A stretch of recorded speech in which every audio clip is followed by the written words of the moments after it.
What is up, everybody? Listen, it's Georgia Alabama week. We got to do something special, and what we're doing is we got BamaOnline and DawgsHQ.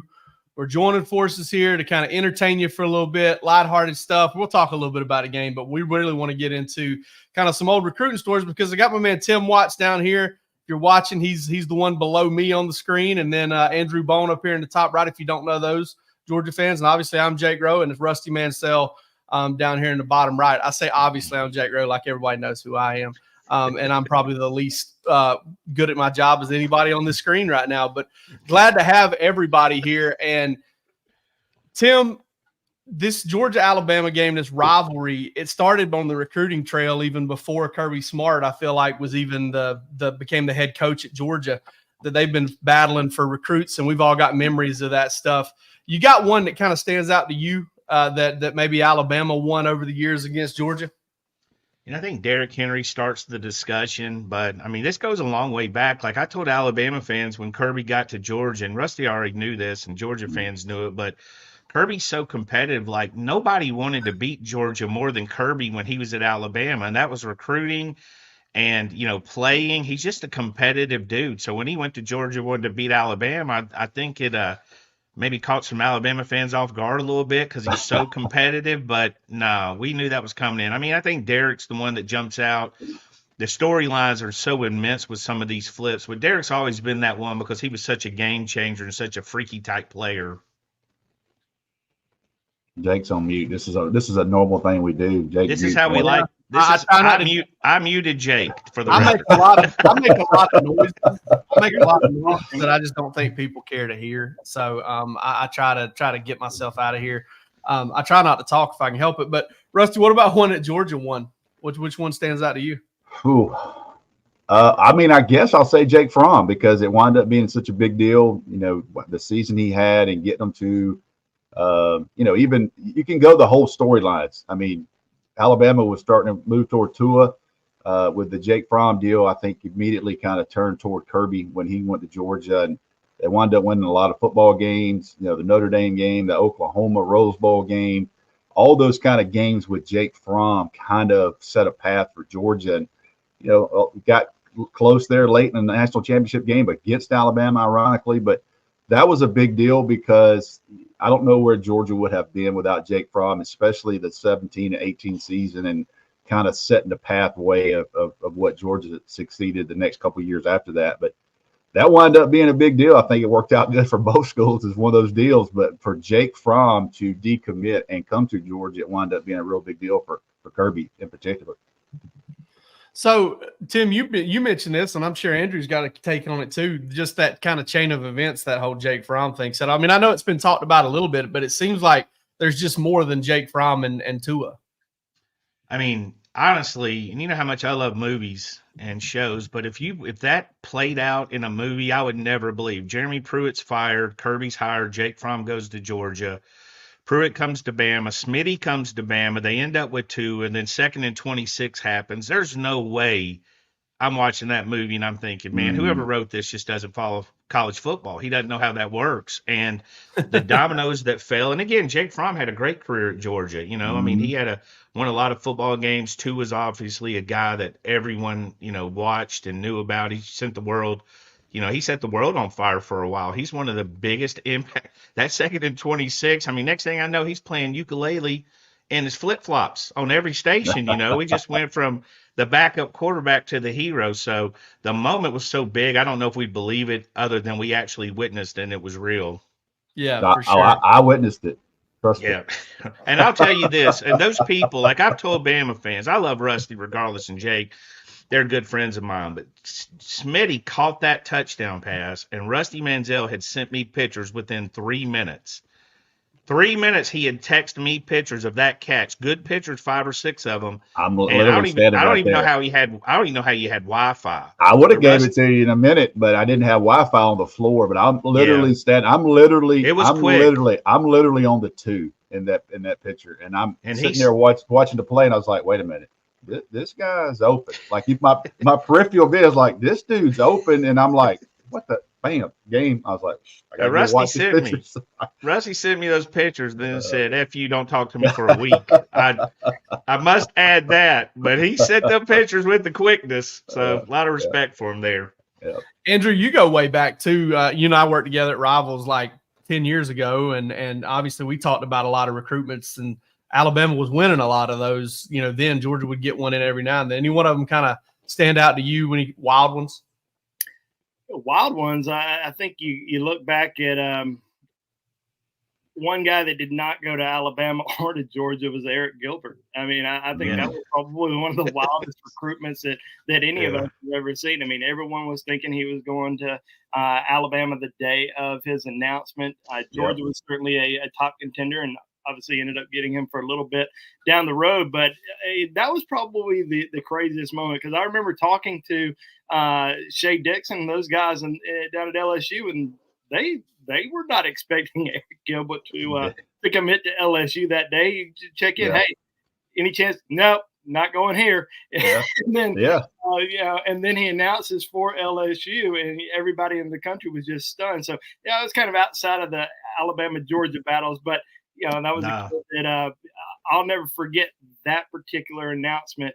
As far as Alabama and Georgia, even though kid didn't go to either one of those schools. I was there, and like when I thought Alabama, I'd been talking with Tim, and I was like, I think it's Alabama. Georgia kind of thought they were in that thing, but I don't know. They really thought they were going to get him, but nobody knew what he was going to say. And he walked up there, and I'm sitting there at the College Football Hall of Fame, and he says LSU.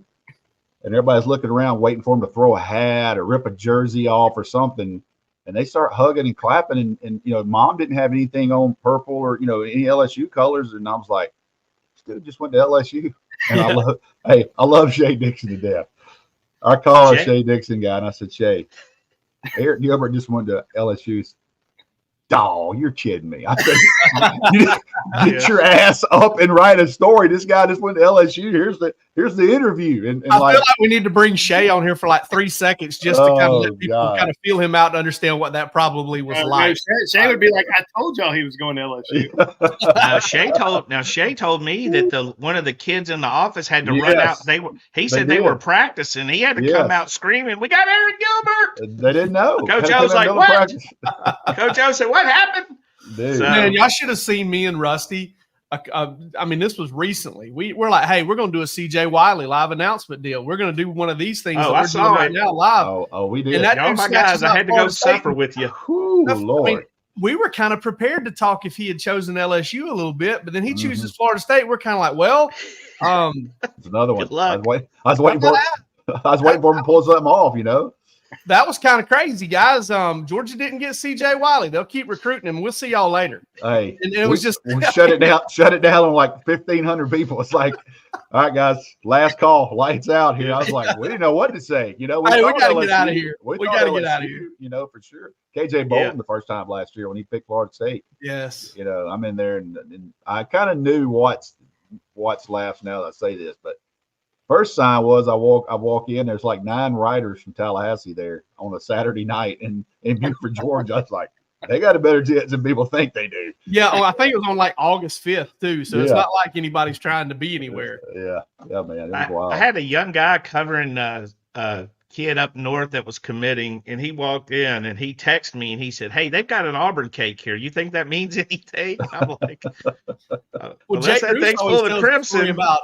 Jake Russo always tells the story about Micole Hardman, that he goes to Micole Hardman's announcement. They've got cakes for all the schools out there. And, he walks up there and there's a lady there's a guy standing there at the table, and he says, "Hey, y'all don't touch these other 4 cakes right here. We taking these back." And so they were taking the cakes back. I guess they had rented some cakes from Publix, and they were going to send them back. So I thought that was a great.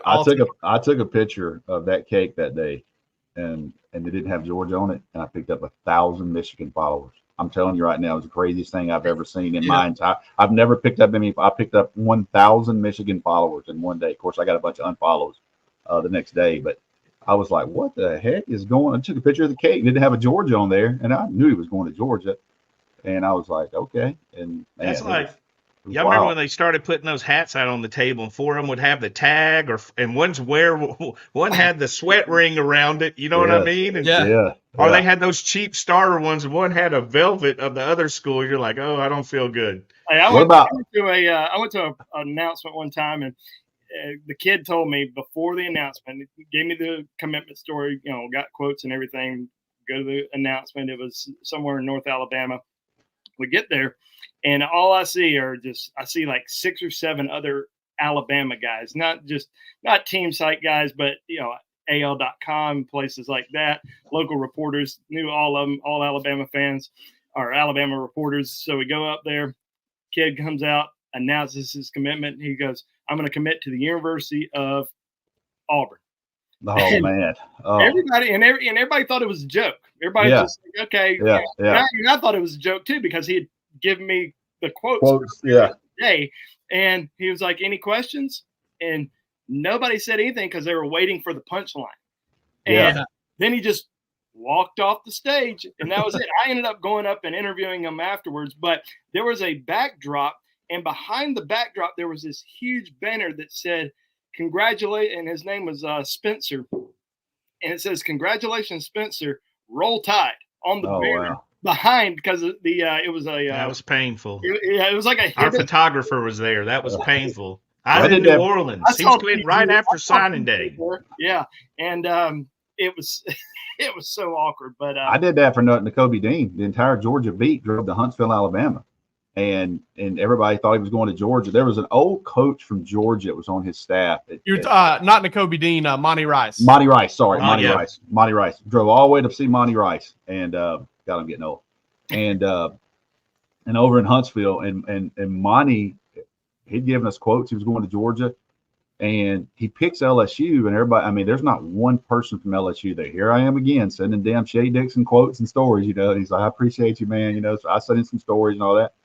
I get in the car and drive about 15 minutes, and that coach is there calling me. He goes, man, that is crazy. And I said, hey, it happens, I'm seeing it, wilder things, and I'm driving 3 hours back. And he goes, well, man, he's on the phone with Georgia right now. I don't think this is done. I was like, oh, boy. So it took, he never even announced anything. He just showed up. Never decommitted from LSU. He never decommitted. He just showed up. But I'll tell you one, I'll give you an Alabama one, and Watts knows this one. The day Derek Brown committed to Auburn, I went to cover it for 24/7. Georgia wasn't in that thing at the end.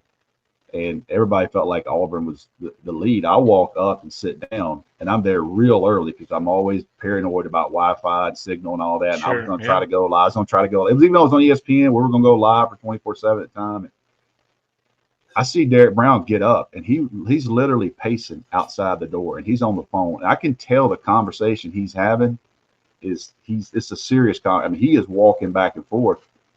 And so I get up, I go outside and take a call. I see him put his phone down. I've known Derek for 2 years. I said, Derek, everything good? And he goes, man, this is hard. And I said, okay. I said, we'll all about find out in a minute. He turns his phone around, looks at it, and it was Jeremy Pruitt for like 22 minutes. I'm telling you, that thing was that close to Alabama at the very end.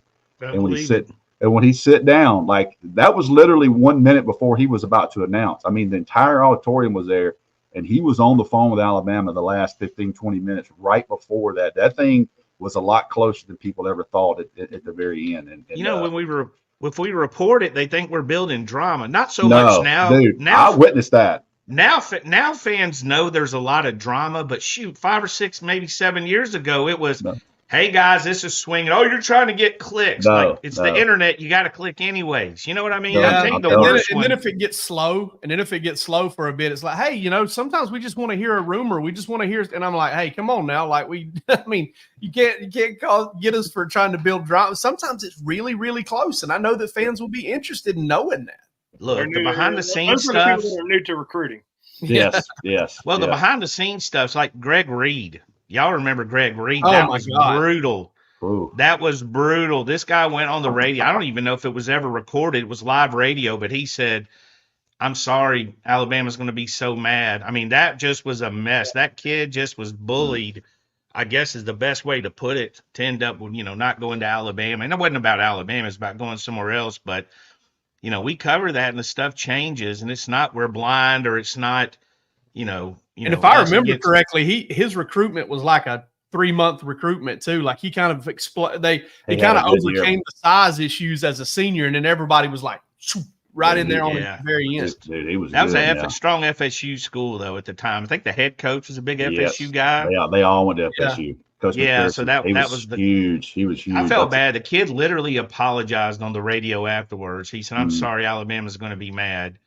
I won't say the two coaches because Watts knows them, but I mean, this is real now. I mean, his dad was in prison at the time during his recruitment, and Georgia and Alabama both had guys that Saturday morning on the visit in line to go see his dad. I mean, like, don't tell me they don't turn every stone over. They had to go see his dad in jail, and you had to get clearance. So I know those two coaches that had to physically file paperwork with the state of Georgia to go see him. Same school to go see that guy. Same school. Mark Ricks on an in-home visit with Josh Harvey Clemens, and Josh Harvey Clemens is a licensed bail bondsman, and he had to go post somebody's bond. Mark Rick went with him to go post the dude's bond. Oh God! Accompanied aides.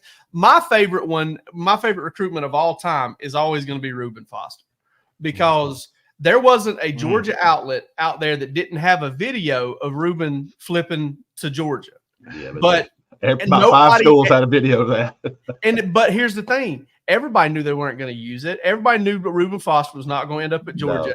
And I don't know if Andrew remembers this, but when Ruben decommitted from Auburn, I remember I got him on the record when he moved to Auburn, and when they were moving in, he was like, "Yeah, just go ahead and put it out, man. I'm getting all these calls." And so I put that out there, and I wasn't Georgia was an afterthought at that point. And then he decommits from Auburn, and everybody's like, Georgia, because he's burnt this bridge with Alabama. And I can't remember who called who, but I remember telling Andrew, I was like, "Oh, he's going to go to Alabama." And he's like, "No, man, he's going to Georgia."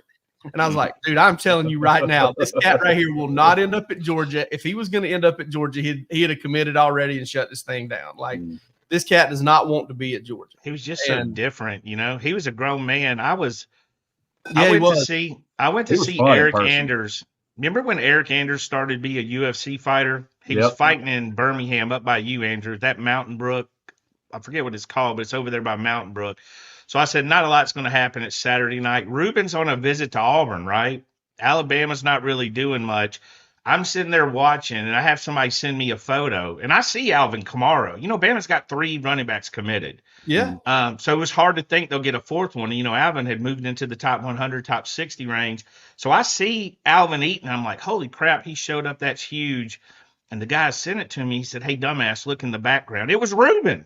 Ruben was behind him at the table eating. I was like, "What? He's supposed to be at Auburn." So I'm away from the computer. I get home and whatever happened at Auburn was all over the message board. I was like, boy. Andrew, you remember that night? Oh yeah.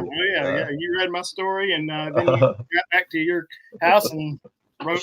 Andrew was at some party. Believe me, on Saturday, that's an off day at Andrew, especially at that age. Dude. Ruben Foster. Oh, I love it. Ruben Foster sent me a video, and if we ever talk to him, he'll confirm this. And the videos used to be like grainy on those phones, so it was enough. I don't know even who the hell was filming it. Ruben called me and said, "Hey, I'm sending you a video." I said, "All right." And like this was probably December of that year. I said, "What you got, man? I'm gonna send you this video." I said, "Okay." Hang up. Don't get anything. I was like, "There's no telling what Ruben Foster doing at 9:30 at night." He calls me. He said, "Hey, did you get it?" I said, "Ruben, I ain't got it, man." He goes, "It's coming." God. So it literally comes in, and I look, and it's Ruben Foster. And he goes, "Hey, Mr. Rusty, this is why I'm a 5-star. This dude is, God is my witness, is fully suited, uniform, helmet, everything. He had his entire Under Armour uniform on. He's got his chin strap buckled up. He's got a mouthpiece in after he talks." And he looks at the cameraman. He goes, "You ready?" And that guy goes, "Yeah." Ruben takes off in the front yard to the edge of the woods and absolutely crushes a tree. I mean, I don't know how big the tree was, but he breaks the tree in half. Ruben is laying. He is laying on the thing, and he in the video quits. I'm like, did he die or what do we? Ruben, everybody already knows you're a 5-star. You ain't got to be splitting trees in the yard, man. And I lost the video somehow over the years or whatever. But I was thinking, man, one day I'm gonna run this one because this was an all time. The man was full uniform, buttoned up on like a random Wednesday night, and thought, you know what? I'm gonna send Rusty Mansell this video of me busting his tree in half. I mean, it was the damnest thing I ever. And it was dark, like it was grainy, and he's just laying on the tree when the video ends. So I didn't know what happened. I think Ruben's probably the hardest hitting high school linebacker that I've seen since Trey Black. Yeah. Yes, dude, I was about to tell you. Same area. I went to see Trey Blackman play a game back then for the company, not so much for me. We knew it wasn't Bama.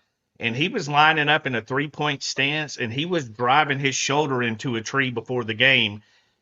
I don't know why he was in a 3-point stance, but it was left shoulder and it was right shoulder. I don't know something they do down there, the trees. I don't know if they're mad at the trees, but dude, that's so for future generations, that's what you do. Practice against the trees.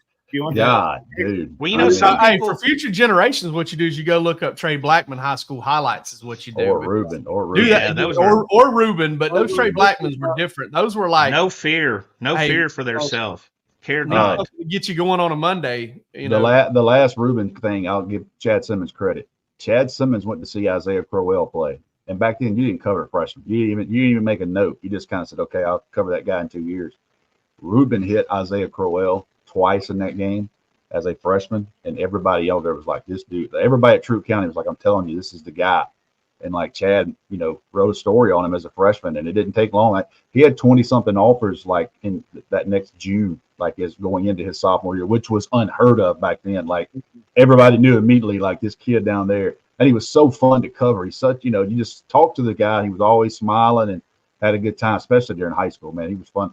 That senior year got wild, obviously, but his first 3 years when he was here in Georgia, it was fun to cover him. But Chad Simmons, I think the best narrative was Ruben is he got an Auburn tattoo. He won't go to Alabama. And anybody knew Ruben said he'll go where he wants. Dude, he could put the SEC East on his arm. He was going wherever he wanted to go. He might get another one while he's in Alabama. Yes, Y'all don't know Ruben. Yes. Yeah, I mean that was always the thing with me. Cat's a wild card, man. He marched to the beat of his own drum, and that was one of the another reason I remember that class outside the fact that Georgia just got nobody. I'm talking about like almost nobody. Trey Matthews was the headliner of that class, and he wasn't there, 18 months later.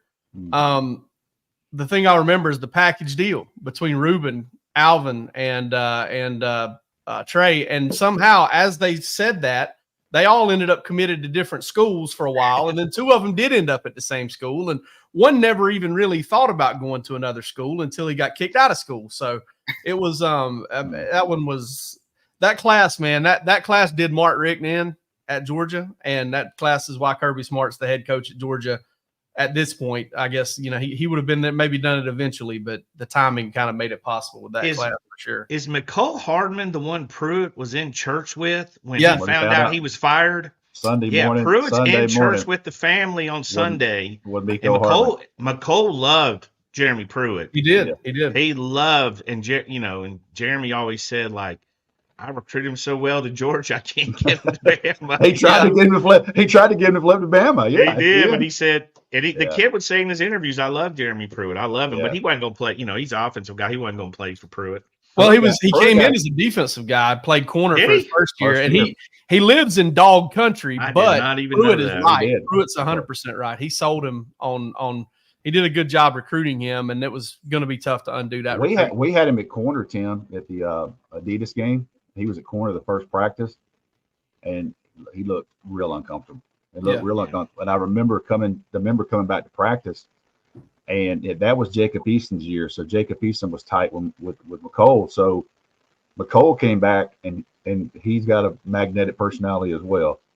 He had talked the offensive staff during the break of the first practice to trade for him to get him off the defense and put him on offense, because Jacob and all them was like, we want him on the offense. And sure enough, he practiced one practice on defense, and he spent the rest of the week playing wide receiver. And he went to Georgia and played DB for a year. But his most natural position, obviously, was slot and being a wide receiver, and kind of what he does now to impact the game, which is hard to believe that dude called a super. You realize that dude got cut, and he's in no man's land. The Chiefs have an injury. Bring him back because he knows the offense. They don't even he plays 0 snaps. in the AFC Championship game. He plays 0 snaps. And then Kadarius Toney goes off the deep end. They have to put him in the offense. And then that dude makes the play of a lifetime. And now he's back on the Chiefs. So you're talking about a crazy 6 months for him going to the Jets and that disaster. And then ended up catching a game winner. And the next thing I know, man, he's on every show, every talk show, Good Morning America, everything. So good for him, man. Yeah, interesting kid too, for sure. Played every snap he played in high school, I think, was a quarterback. Yep. All right, so what about this Georgia-Bama matchup?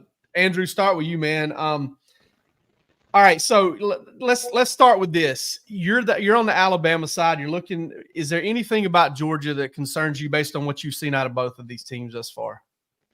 Yeah, Jalen Walker. I think he's probably the biggest concern. Obviously Georgia moves him around. He's a edge rusher. He had 2 sacks against Alabama in that SEC championship last year, and it wasn't even. Was he starting in the game? Was he replacing somebody? I think he played 11 snaps. Third down. Played 11 snaps. 11. And now coming into this season, I mean, he's having an unbelievable year. I mean, I feel like every time I watch Georgia, that's the name you just constantly hear every single play. How's Alabama going to be able to defend him coming off that edge? That's been the biggest concern with pressure. Milroe has to have time in the pocket. Obviously every quarterback, but Jalen Milroe has gotten a lot of pressure on him in the first 2 games. The Alabama offensive line, healthy. They look good against Wisconsin, but Georgia's a different animal. Georgia's going to put a lot of pressure on them. How is this offensive line going to perform? How are they going to protect Jalen Milroe? I think that's the biggest question is how are the tackles for Alabama going to be able to slow down those outside edge rushers? And, obviously you guys know a little bit more Micole Williams. Is he going to be back 100% healthy in this game? Because that's good. Jalen Walker, Micole Williams coming after Jalen all night. That's going to be something to watch closely. I think right now, a pretty good chance Micole Williams is going to give it a shot to play, but I don't think there's any way in hell he's going to be 100%. Rusty, what would you say, Alabama, looking at this matchup and everything we know about Georgia and everything we've seen out of this version of Alabama? Just talking to a ton of people, not just this week, over the past year, kind of the curiosity was how Jalen Milroe and how this new offense would fit him. A lot of people thought it was going to fit him better. Seems to have. The thing I talked to coaches about him is he has an underrated deep ball accuracy. He doesn't miss many deep balls. You can pick him apart a little bit, some of his intermediate passing, some of the things, but we looked at that pass he threw yesterday against Wisconsin, not the slot fade to Ryan Williams, the one he threw in the corner, basically corner out like that. That is an absolute perfect ball. That gives you absolute nightmares because he's able to set his feet and he makes you pay on plays like that. The thing that's common, and I talked to multiple staffs over years about just picking people's brains about everything. The one thing they say about Jalen Milroe is how hard he is to tackle. And you go back and you watch the Georgia game last year, a couple times they had their hands on him and they couldn't get into the ground. And he takes, my old saying, man, he turns 3rd and 7 into 3rd and 3 and 3rd and 2. It seemed like last year, the entire game, man, they were 3rd and 2, 3rd and 1 because of not only run game, but when he gets out of the pocket, he's such a big, good athlete, man. It hurts you because it moves the chains and extends drives. So I think Georgia, it can be a lazy narrative, but I think that you've got to contain Jalen Milroe, understand he's going to get his, but you can't let him go on top of you 2 or 3 times, man, because he does not miss that deep ball accuracy. From what I've seen, he's been really good at that, especially this year. That Wisconsin game, those 2 balls he threw, the one to Ryan Williams on that slot fade. I mean, dude, he didn't break a stride an ounce. They hit him right in the pocket. And that's scary if you're watching Alabama. One of the things about him too is Georgia, I felt like, did a pretty good job with him last year. They sacked him a few times and they didn't let him run wild and all this stuff, and he still beat them. Like he still beat them by making every single play he had to make. And that's what makes him so dangerous to me is he's never out of it. Tim, what you got, man? I think it's about back for Alabama defensively. I mean, how much are you going to leave him? Is his seat of his pants going to be clean at the end of that game? Back of his jersey, you're going to have to put a little pressure, and you don't necessarily have to sack him. He's a big kid, but you got to trick him up. You can't leave him sitting back there 5 Mississippi, going through his progressions and all that, because I mean that's really what's going to benefit him the most. Now, I've talked to people where he lost two of the best I call them safety blankets. For Bryce Young, I always say Robert Mechie was that guy. Everybody talked about Jamison Williams, but sometimes you just have a guy when you're scrambling to your right, Bowers was that guy. He was coming back to you. Ladd McConkey was that guy. I'm coming back to you. I got you, boss. That kind of thing. So I think you want to pressure him and give him different looks. And, to me, I don't think either of these teams have been I think they've been pretty basic. I mean, I've seen every Georgia game, every Bama game. They've been pretty basic leading into this because they could. Now, when you're too basic, you're holding on in the fourth quarter against Kentucky and South Florida. That's the thing. Football keep you humble. You know what I mean? Yeah. So I think we're going to see whatever they've got. I think we're going to see their punches this week. Also with the knowledge that this ain't the end of the season. There's so much football left to be played. This is a game you want to win. There's a lot of pride. I mean, Kirby Smart was born in Alabama, coached at Alabama, a lot of players from Alabama, and back and forth. So you want to win the game, but also it's changed. The 12-team playoffs changed this a little bit. The one thing, Tim and Andrew, you can touch on this too. Everybody's having to reprogram themselves because every Georgia Alabama game has so much on. Somebody's season ends, somebody wins a championship, or somebody's season's done. Like this is and almost every time it's been Georgia. So. This is a huge 8 out of the last 9. Yeah. This is a huge but you won game. a national championship. You got I mean, the one you won. Hey, the one you won's a big one. So that. Hey, listen, I'm all about kind of giving Georgia fans flack for complaining about really anything when you've won 49 out of 51 games. But I get where they're coming from. I mean, the cool thing about this season for me is Georgia can lose this one, right? Go in there, you play okay, but you're just not good enough. Well, you lose it. And everybody's going to melt down for a little bit. They're going to get fired right back up for Texas next month. And hell, maybe Georgia doesn't win that one either. You're still in the fight until Ole Miss, and you beat Ole Miss and you beat Tennessee and win what you're supposed to, and you're in. This season's just it sets up where Georgia's in it the whole way. But they want that win over Alabama. I can tell you that they're tired of losing that football. Lose this game. Yeah, I mean, you don't want to lose it. You don't want to lose it. You look at the schedule for both of these teams. You've got some different. Both of these teams have difficult games left. Yeah. Alabama's got to go, at Tennessee, at LSU, home against Auburn, South Carolina, Mizzou. Georgia's got it tough. I think you're stretching. I think very tough. Oof. You got at home against Tennessee, but you got to go at Texas. You got to go at Ole Miss. Those are some very hard games. Margin for error is tough. A very important game for both teams moving forward. Yeah, and I agree, going back to what Rusty said, you also do have to factor in how many games can you play this year? Is it 16, 17? You could eventually play 17. 17 games. That's an NFL regular season. So you go out here in game 4, and lay everything out there, mess around and play a player who's injured, that guy gets something's worse or get banged up. I mean, you got to play for the whole schedule. Rusty, I agree, and I know Jake and Andrew will. You're in a maintenance stage where we want to win it, but it can't cost us because we got bigger, plans down the road, bigger goals down the road. It definitely brings some more decisions into play if you're a coach. I mean, both things are absolutely true. You really need to win it, but you really don't need to win it at the expense of anything if you can help it. And that's kind of the decisions that kind of get made in those situations. My matchup, I tell you what, I'm looking at Ryan Williams, and it's because of the marriage with Ryan Williams and Kalen DeBoer, because Kalen DeBoer has such a strong reputation of being able to find matchups for good wideouts and for accurate quarterbacks.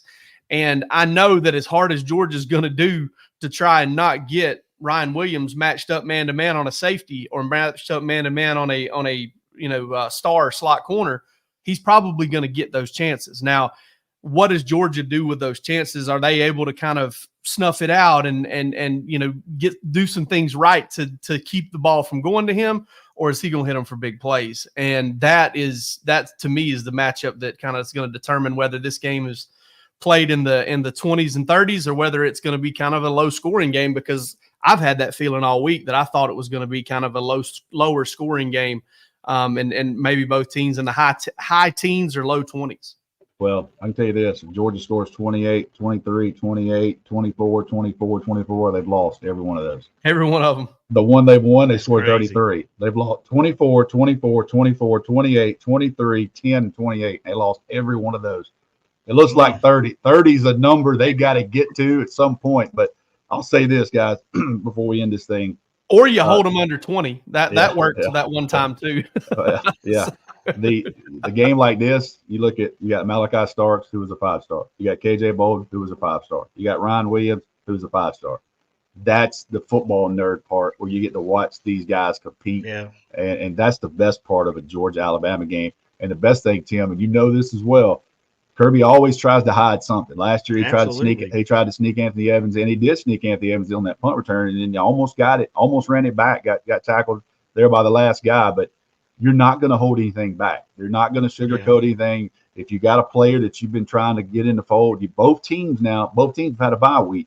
So maybe that freshman that they thought he's not quite ready. It's time to go.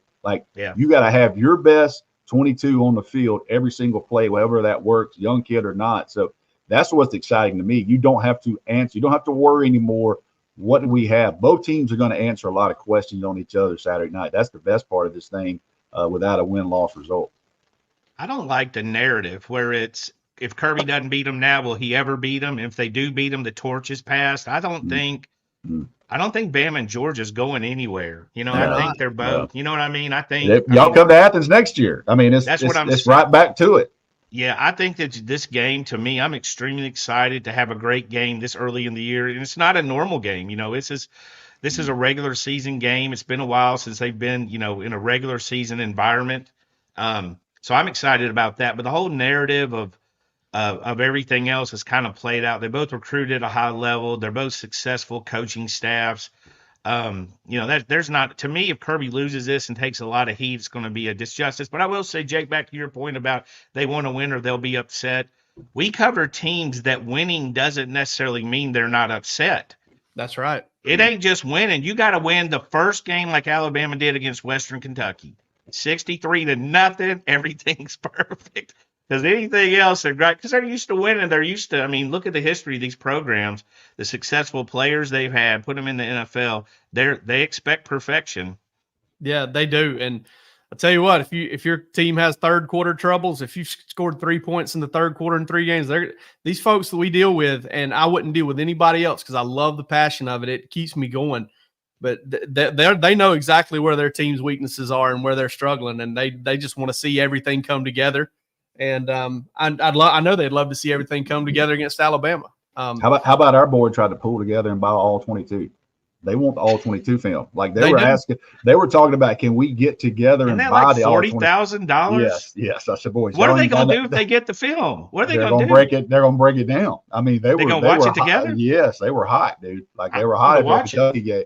So I was like, what's funny about that is they don't understand.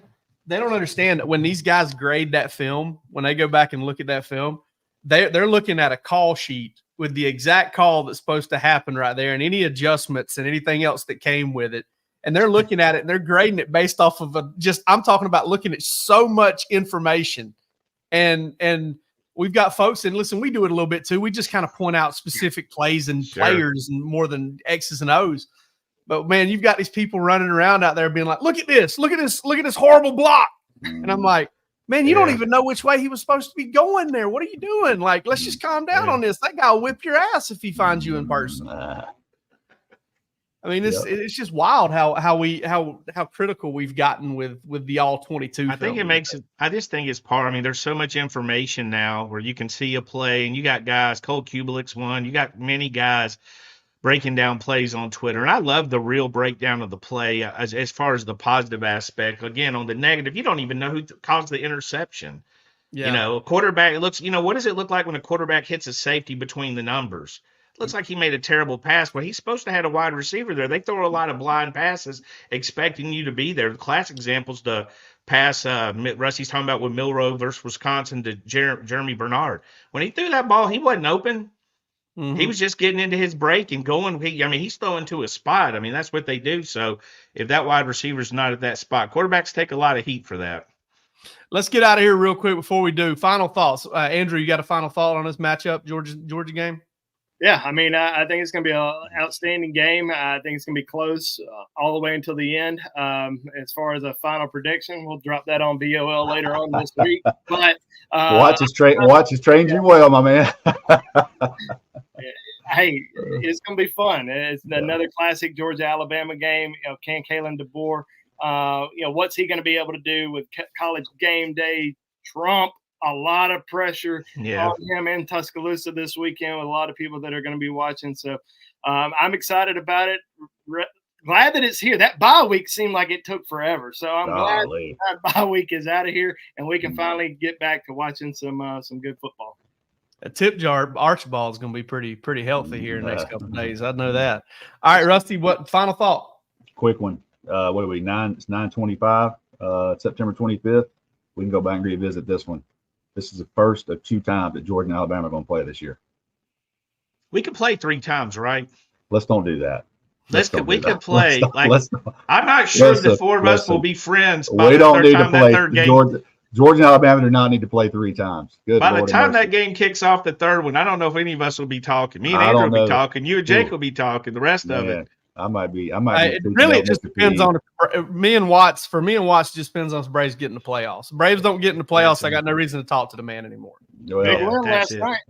Y'all might be done Monday for a lot of reasons this year for the rest of the year. But I think Georgia and Alabama are going to play in some capacity at some point. I think Georgia and Alabama are going to play twice, and it could be in the damn Mercedes-Benz again, because they're going to have the national championship there. They'll have semifinals there. There's a lot of different scenarios, but the SEC championships there. Who knows? It could rematch there. So I just think it's some way, just the football gods. Georgia and Alabama are going to play twice this year. What you got, Tim?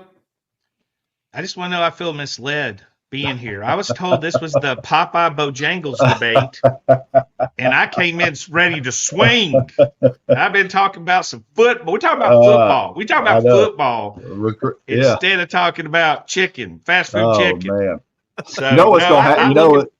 We can still do it. No. I'm really hungry. Me and Rusty for real won't be friends. This debate. Great. This is for real. The end of me and Rusty. If we debate this, me and Rusty, I tag him on my board all the time. Rusty Bojangles. But for me, I'm excited. I guess I've gotten older. I just appreciate these games. And, we watched some bad football to get here. This past weekend was just terrible football. I'll go back to Andrew. That's probably why it took forever to get here. We just didn't have a lot to kill our Saturday. So I'm excited. I love the storylines that go with it. I love playing these type of games. I love playing Georgia in the regular season. I just enjoy it. Maybe I got old. I'm not as hyper as I was before, but I think when you get these kind of games, this kind of caliber, this early, 2 top 5 teams, I still would have Georgia number 1. You got a number 1, number 4 matchup. You just can't beat it. You should enjoy it and, for what it is. Listen to us talking about how bad last weekend was when Auburn lost. How about that? It can't be that well, we're trying to be politically correct. We can do a different pod now. We can start another after this. We'll get us some views. Turn that damn jukebox on, baby. I'm along the same lines as Tim, man. September, it's cool to kind of get a game of the year, level game in September. That's pretty awesome. I know Alabama kind of had that going last year with Texas, and hell, you ended up with 2 playoff teams playing in September.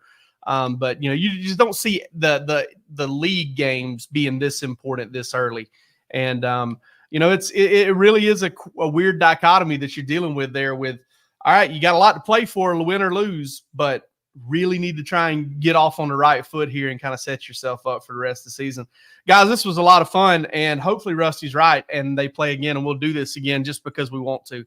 I think that would be a cool thing to do, but I'll let you know. I'll let you know Sunday if I agree to those terms or not. Hey, we appreciate everybody's time, and thanks everybody for watching. Thanks everybody for listening, and have fun watching that game on Saturday. Hopefully, it's as entertaining as we think it will be.